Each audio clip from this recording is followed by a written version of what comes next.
Hi hello வணக்கம், welcome back to Thilaksmani YouTube channel. இந்த பதிவில் நம்ம என்ன பார்க்க போகிறோம்னு பார்த்தீங்கன்னா, கார்த்திகை மாதத்தின் சிறப்புகள். கார்த்திகை மாதம் இந்த 2025 வருடம் எப்போ பிறக்குது, கார்த்திகை மாதத்தில் என்னென்ன விசேஷங்கள் வருகிறது, கார்த்திகை மாதத்தில் நம்ம எப்படி வீட்டில் விளக்கேற்றி வழிபாடு செய்யணும், கார்த்திகை மாதத்தில் முருகப்பெருமானுக்கு நம்ம எப்படி வழிபாடு செய்யணும் சொல்லி தான் இந்த பதிவில் இருக்குது. அதனால யாரும் வீடியோவை ஸ்கிப் பண்ணாமல் எல்லாரும் கடைசி வரைக்கும் பாருங்க. இப்போதான் நம்மளுடைய Thilaksmani YouTube channel first time பார்க்குறீங்கன்னா கண்டிப்பாக சப்ஸ்கிரைப் பண்ணிட்டு பாருங்க. வாங்க இப்போ நம்ம வீடியோக்குள்ள போகலாம். கார்த்திகை மாதத்தின் சிறப்புகள் பார்த்தீங்கன்னா, பொதுவாகவே ஒவ்வொரு மாசத்துக்கும் ஒவ்வொரு சிறப்பு இருக்கும்.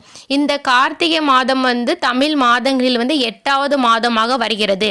அநேக விசேஷங்கள் உள்ளடக்கிய மாதம்னு நம்ம கார்த்திகை மாதத்தை நம்ம சொல்லலாம். ஏன்னு பார்த்தீங்கன்னா, கார்த்திகை 1ஆம் தேதியிலிருந்தே விசேஷம்தான். ஐயப்ப பக்தர்கள் சபரிமலைக்கு விரதம் இருந்து ஐயப்பனை வழிபாடு செய்பவர்களும் இந்த கார்த்திகை 1ஆம் தேதி தான் மாலை போடுவார்கள். மேலும் பொதுவாகவே இந்த கார்த்திகை மாதத்தில் எல்லா வீட்டிலையும் விளக்கேற்றி வழிபாடு செய்வார்கள். இருப்பினும் இந்த கார்த்திகை மாதம் முருகப்பெருமானுக்கும் ரொம்ப ரொம்ப விசேஷமான நாள். ஏன்னு பார்த்தீங்கன்னா, முருகப்பெருமானை 6 கார்த்திகை பெண்கள் தான் வளர்த்தாங்கன்னு சொல்லி இந்த கதை உங்க எல்லாத்துக்குமே தெரியும். அதனால முருகப்பெருமானுக்கும் இந்த கார்த்திகை மாதம் முழுவதும் ரொம்ப விசேஷமானது. முருகப்பெருமானுக்கு மட்டும் கிடையாது, சிவபெருமானுக்கும் பெருமானுக்கு எல்லாருக்குமே இந்த கார்த்திகை மாதம் ரொம்ப விசேஷமானது.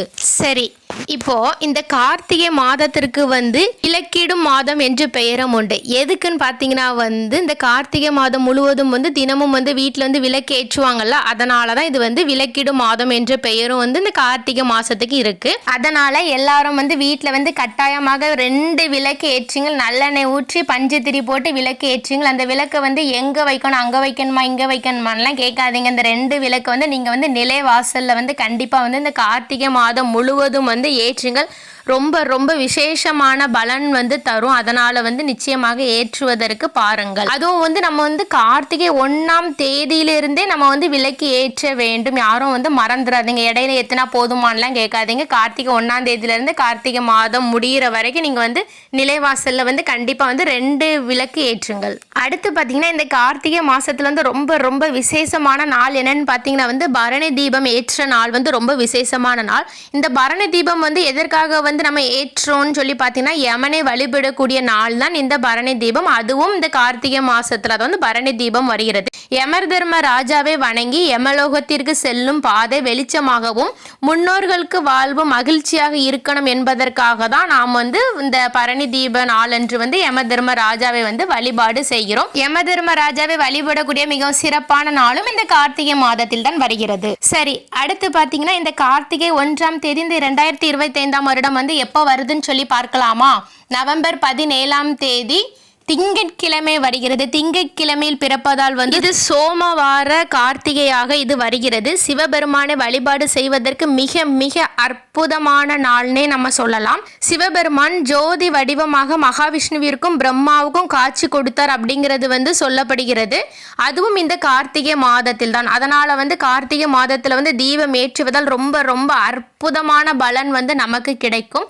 இந்த கார்த்திகை மாசத்துல நம்ம முருகப்பெருமானையும் வழிபாடு செய்யலாம், ஐயப்பனையும் வழிபாடு செய்யலாம், பெருமாளையும் வழிபாடு செய்யலாம். எல்லாரையும் வழிபாடு செய்வதற்கு உகந்த மாதம்னே நம்ம இந்த கார்த்திகை மாதத்தை நம்ம சொல்லலாம். அதனால கண்டிப்பா வீட்டுல எல்லாருமே விளக்கேற்றுங்கள். கார்த்திகை 1ஆம் தேதியை நீங்க விளக்கேற்றி கார்த்திகை மாதம் முடியும் வரை நீங்க விளக்கேற்றுங்கள். திரும்பவும் ஒருக்கா சொல்றேன், நவம்பர் 17ஆம் தேதி கார்த்திகை 1ஆம் தேதி பிறக்கிறது. யாரும் மறந்து விடாதீர்கள். அதுக்கப்புறம் பார்த்தீங்கன்னா, முடிஞ்சவங்க கார்த்திகை மாசத்துல வாரத்துல 2 நாளாவது கட்டாயமாக முருகப்பெருமான் ஆலயத்திற்கு சென்று வழிபாடு செய்யுங்கள். ரொம்பவே விசேஷமானது.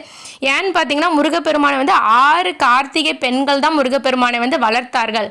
அதனால நன்றி செல்லும் வகையில முருகப்பெருமானுக்கு கார்த்திகேயன் என்கிற பெயரும் முருகப்பெருமானுக்கு உண்டு. அதனால கண்டிப்பா வாரத்துல 2 நாளாவது இந்த கார்த்திகை மாசம் முழுவதும் முருகப்பெருமானுக்கு 2 நெய் தீபங்கள் ஏற்றி வழிபாடு செய்யுங்கள். அவ்வாறு செய்வதால் உங்களுடைய கஷ்டங்கள் கவலைகள் அத்தனையும் தீர்ந்து உங்க வாழ்க்கை ஒரு செல்வ வளமான வாழ்க்கையாக அமையும் என்று சொல்லப்படுகிறது. நீங்க இந்த கார்த்திகை மாதம் 1ஆம் தேதி நிலைவாசல்ல விளக்கேற்ற ஆரம்பிச்சுட்டு நீங்க இடையில விடாதீங்க. கடைசி வரைக்கும் நீங்க கண்டிப்பா ஏற்றுங்கள். மாதவிடாய் வந்துட்டுனா உங்களுக்கு ஏற்ற முடியலன்னா உங்க வீட்டுல பிள்ளைகள் இருப்பாங்க, அப்படி இல்லைன்னா மாமியார் இருப்பாங்க, அவங்களையாவது வச்சு கண்டிப்பா விளக்கேற்றுங்க. இவ்வாறு நம்ம விளக்கேற்றுவதால் நமக்கு ரொம்ப ரொம்ப அற்புதமான பலன்கள் கிடைக்கும். மேலும் இந்த கார்த்திகை மாதம் முழுவதும் வீட்டின் பூஜை அறையிலும் நிச்சயமாக வந்து விளக்கேற்றி வந்து வழிபாடு செய்யுங்கள். உங்களுக்கு என்ன வேண்டுதல் இருக்கோ அந்த வேண்டுதலை வைத்து விரதம் இருந்து வழிபட்டு உங்களுடைய வேண்டுதலை வந்து நிறைவேற்றி கொள்ளுங்கள். ஓகே ஃப்ரெண்ட்ஸ், இந்த வீடியோ உங்க எல்லாத்துக்குமே ரொம்ப பிடிச்சிருக்கும்னு நினைக்கிறேன். கண்டிப்பா லைக் பண்ணுங்க, உங்க ஃப்ரெண்ட்ஸ் அண்ட் ஃபேமிலிக்கு ஷேர் பண்ணுங்க, சப்ஸ்கிரைப் பண்ணுங்க. அண்ட் தேங்க்யூ ஃபார் யுவர் வாட்சிங். அடுத்து இதே மாதிரி ஒரு நல்ல பதிவில் சந்திக்கலாம். நன்றி, வணக்கம்.